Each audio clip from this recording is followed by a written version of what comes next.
Наш эфир продолжает программа «Актуальное интервью». В студии Иван Лазаренко. Здравствуйте. В последние годы серьезной проблемой в республике стала задолженность граждан и организаций за коммунальные услуги. Размер уже превышает 4 миллиарда рублей, и это только в столице.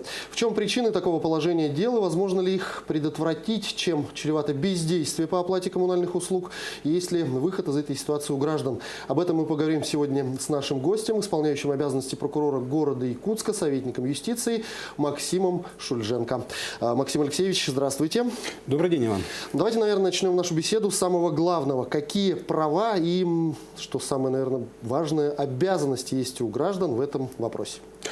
Здесь вопрос достаточно реально регулируется он жилищным законодательством. И в первую очередь, конечно же, граждане имеют право на получение надлежащей коммунальной услуги в полном объеме и соответствующего качества. При этом эта услуга коммунальная, она должна быть ими оплачена в соответствии с статьей 155 Жилищного кодекса Российской Федерации своевременно и в полном объеме. Поэтому этот перечень законодательством он урегулирован, и все права и обязанности они полностью регламентированы.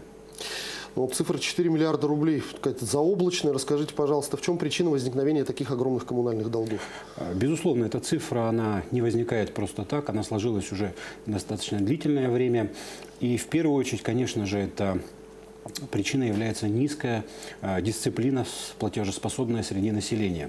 К сожалению, бытует такое мнение среди граждан, что один раз или несколько раз ненадлежащим образом предоставленная коммунальная услуга, когда управляющая компания попросту не вовремя вывезли мусор, либо ненадлежащим образом убрали подъезд, то граждане в таких случаях для себя принимают решение не оплачивать такие услуги, раз уж какая-то часть оказывается не таким ненадлежащим образом. И в этой связи вот эта задолженность, она копится уже длительное время, но вместе с тем периодически она гасится, но факт есть факт, на сегодня эта сумма такова. Управляющие компании, какие меры они могут предпринять в отношении должника, ну, естественно, действуя в рамках правового поля? Здесь перечень мер и их полномочий, он также регламентирован действующим законодательством. И в первую очередь, это, конечно же, уведомительная работа, когда управляющая компания своевременно информирует граждан о возникновении такой задолженности. Когда она просрачивается на срок более 2 месяцев, соответственно, могут приниматься меры и по ограничению поставки коммунальных ресурсов, и по взысканию денежных средств в судебном порядке, то есть претензионно-исковая работа. Управляющая компания, товарищ собственников жилья, ресурсоснабжающая организация эту работу проводят в настоящее время и с гражданами работают таким образом. Достаточно эффективной мерой на сегодняшний день является это уведомление граждан, жителей многоквартирных домов путем вывешивания списков в подъездах жилых домов о наличии той или иной задолженности по конкретной квартире. Примерно так эта работа на сегодняшний день организуется и проводится.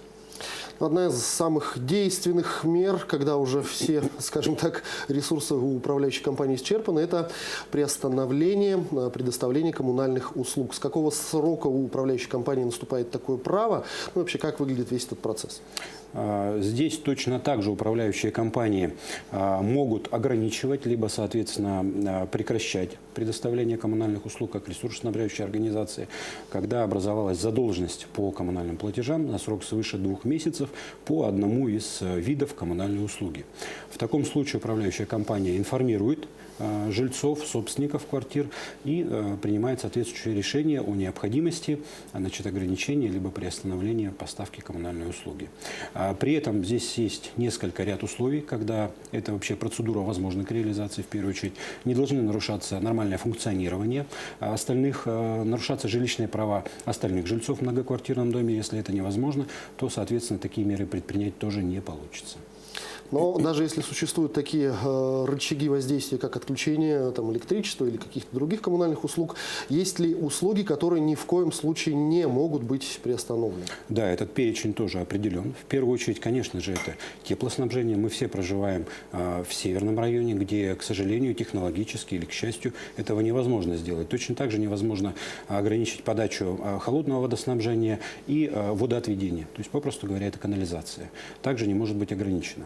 В этой связи сформировалась уже и судебная практика на территории Российской Федерации. Например, Второй кассационный суд Российской Федерации признал незаконным самоуправство действий управляющей компании по ограничению подачи, водоотведения с многоквартирного жилого дома. Если такие случаи имеют место быть, то, соответственно, жителям необходимо, жильцам этого дома необходимо обращаться в контролирующие органы, в том числе и в органы прокуратуры. Это возможно с соответствующим принятием мер реагирования, если есть факты незаконного ограничения подачи водоснабжения. Но вот, к сожалению, сложилась ситуация, что потребитель коммунальных услуг накопил некую задолженность и не может оплатить ее сразу. Что можно сделать в этом случае, как можно договориться с управляющей компанией?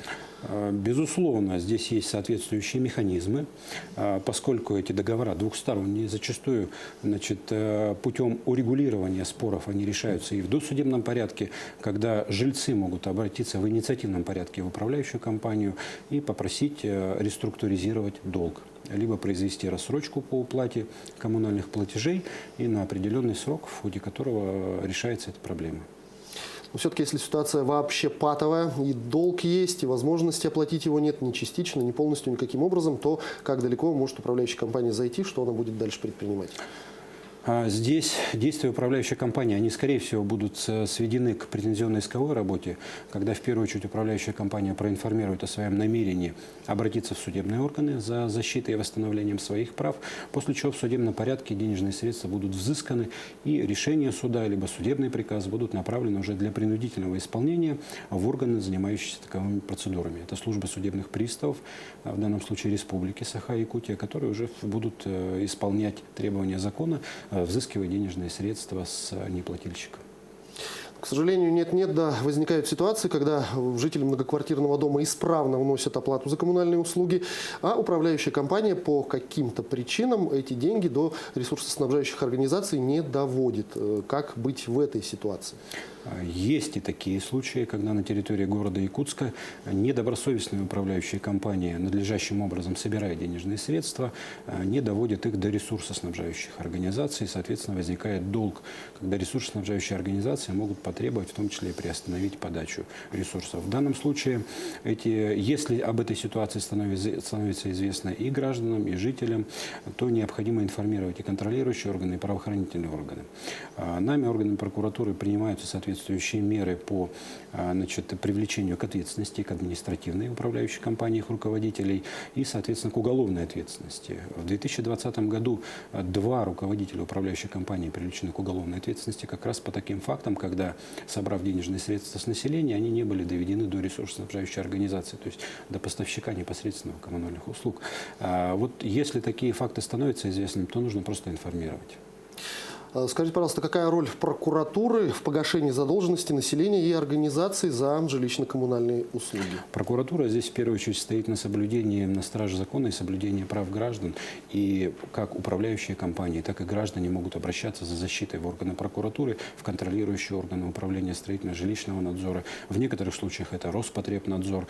И в данном случае, соответственно, мы принимаем меры как к управляющим организациям, если они предоставляют ненадлежащие коммунальные услуги, либо осуществляют незаконный сбор денежных средств, либо ненадлежащий сбор денежных средств за коммунальные услуги. Соответственно, принимаем меры прокурорского реагирования в отношении таковых.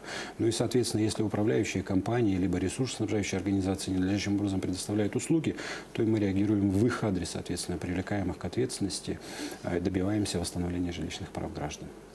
Ну и в завершении нашей беседы ваши пожелания нашим телезрителям, как избежать неприятных ситуаций в общении с управляющими компаниями? В первую очередь не оставаться в стороне и, безусловно, если есть проблемы, то нужно выходить на их решение, на двухсторонний диалог и в первую очередь договариваться с управляющей компанией. Если это долги, то их реструктуризировать и как можно скорее избавляться от них. Максим Алексеевич, я благодарю вас за эту беседу. Огромное спасибо, что ответили на наши вопросы. Всего Спасибо. доброго. Желаю успехов.